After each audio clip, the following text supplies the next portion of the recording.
Hello, this is Jason and welcome to the Squared Away Workshop. Today we're going to do a very special project. It is going to be a very challenging project for me because I really don't have all the tools that it's going to take, but it's an important project, it's very special, and I hope you're going to like it.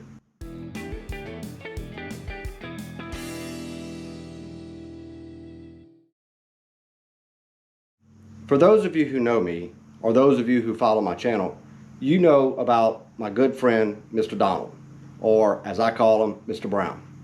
And you also know that Mr. Brown is in a wheelchair. At the end of this video, we may do a quick interview with him because he really is an inspiration to a lot of people. So we're going to work on trying to fix something that Mr. Brown has had problems with for a long time. And it's the joystick on his wheelchair. He's not with me right now, and I'm not able to actually show you the joystick, so I'm going to show you a few pictures. Take a look.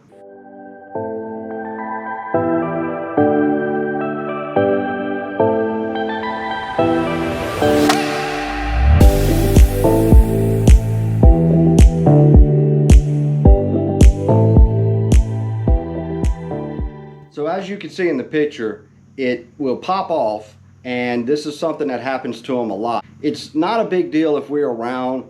He'll tell us that it came off and we'll go over there and pick it up. But a lot of times he's at the grocery store or at the gas station or in his vehicle that's modified for him to drive, and it will pop off and it'll roll up under his wheelchair and he just can't get it. So he'll have to stop and ask for strangers to come and help him find it because he can't operate the wheelchair obviously without that joystick.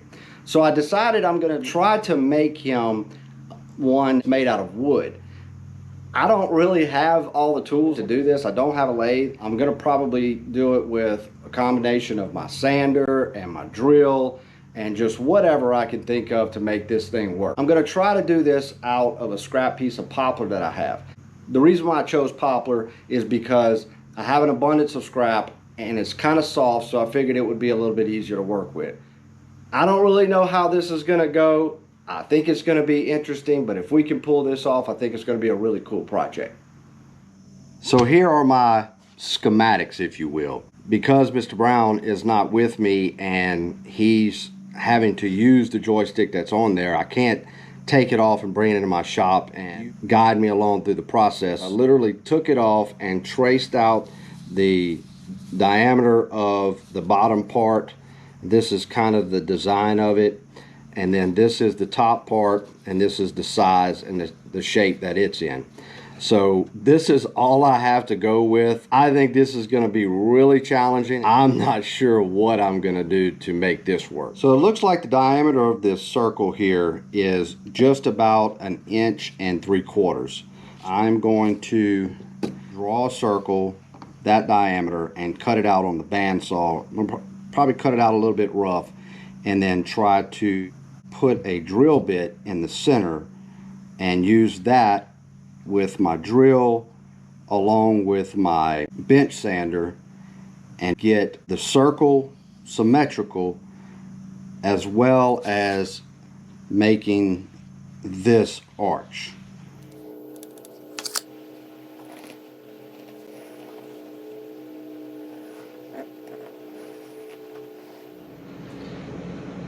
So here's what I've got. You got to excuse all the pink paint on the drill. This is what I also use to mix the paint for the flamingos.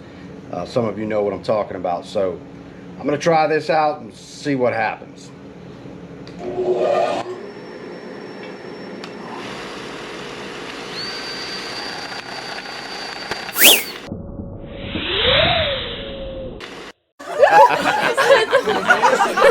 That obviously didn't work. Let me try something different. Okay, round 2. I super glued a dowel rod into this piece so I can put that into my drill. And maybe that'll hold better than the drill bit because the drill bit just kept moving in and out.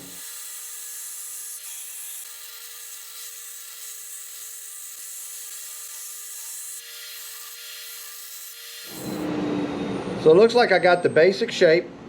I think that came out pretty good. So now I've got to work on getting the little top piece. So I pretty much did the same thing. I did have to glue a couple of pieces together because the poplar that I had wasn't thick enough to get the entire length of that top of the joystick. I didn't really video the whole thing because it was pretty much the same process. Another dowel rod.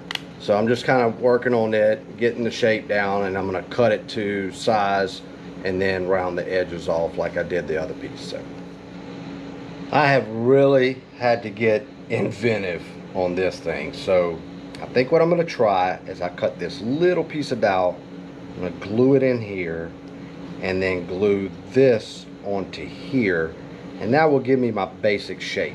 So I have to admit that this project is going a little bit better than I expected, but I'm getting to the point now where I don't have any more room to put dowel rods in to spin it. So I'm gonna have to carve out this part pretty much free-handed. I am gonna use my Dremel tool with a carving bit. It's really all I have. I think if I get the majority of it off, then I can come back with the Dremel tool and a sanding pad on the Dremel tool and clean it all up.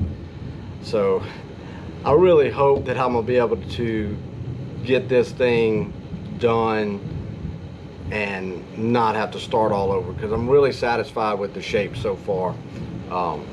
But it is really becoming nerve-wracking to say the least, because I am way out of my element here. So let's try to carve this out. Man.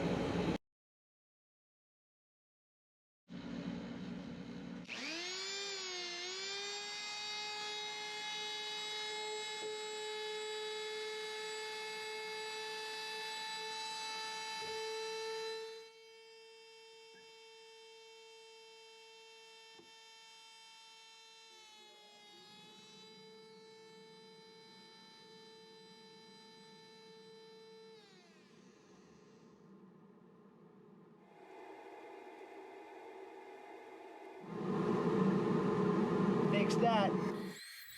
I used my downdraft table to capture most of the sawdust during this process. It's a little hard to see, but if you look closely, it does a really good job of pulling the sawdust down into the table. You'll also notice that my gloves stay pretty clean.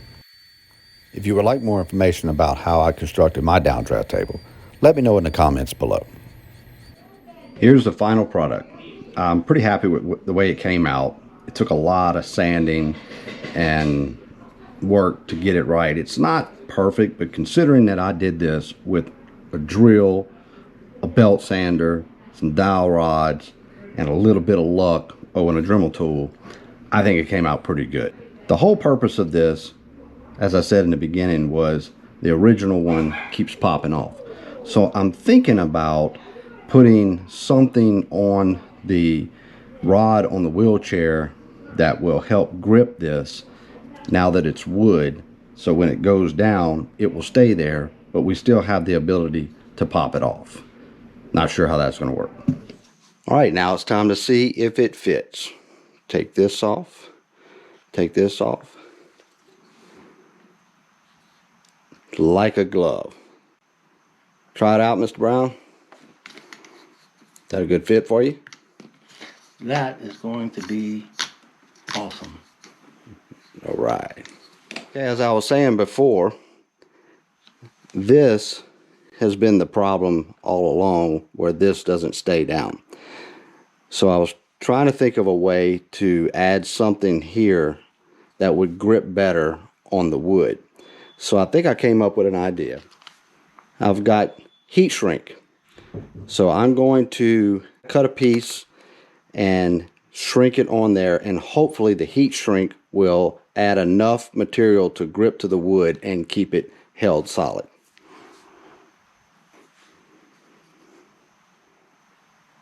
All right, perfect fit. Let's heat it up.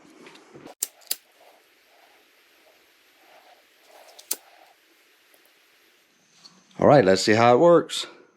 Cross your fingers.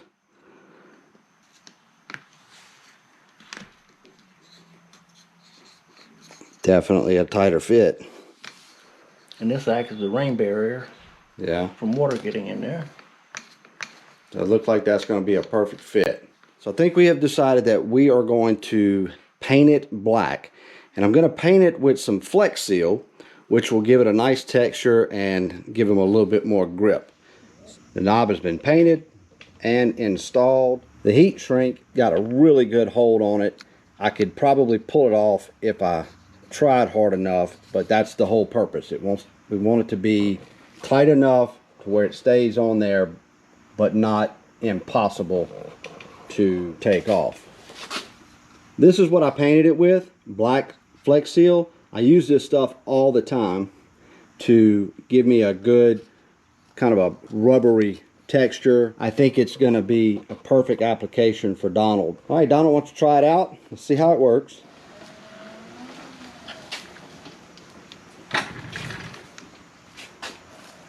The height is good. It actually is a little bit lower than the original knob, which I think he likes better. The one thing that he was having problems with is, if you see his thumb, how it kind of rolls off there. The other one was a little bit too high, so when his thumb would roll off, that's what was pulling the knob out. Before we get out of here, I want to take just a few minutes to learn a little bit about Mr. Donald, or Mr. Brown, as I call him. So, Donald, how long have you been in this wheelchair? I got hurt April of 1976, so 45 years. Wow, 45 years. Yeah. And I'm sure you have seen the technology change a lot, especially when it comes to Power chairs. power chairs. So, your first power chair compared to today? First ones were 12 volt. Yeah. These are 24 volt. Yeah. You can't hold them back. I've progressed to a tilt chair now. The older I get, I need to tilt back and rest, so they will actually do things like this. Yeah. How heavy do you think that chair is? A couple 100 pounds. Yeah. Well, I can tell you, it's pretty heavy. It don't do well on the toes, I guarantee that. This is the first modification that we've actually done to his chair.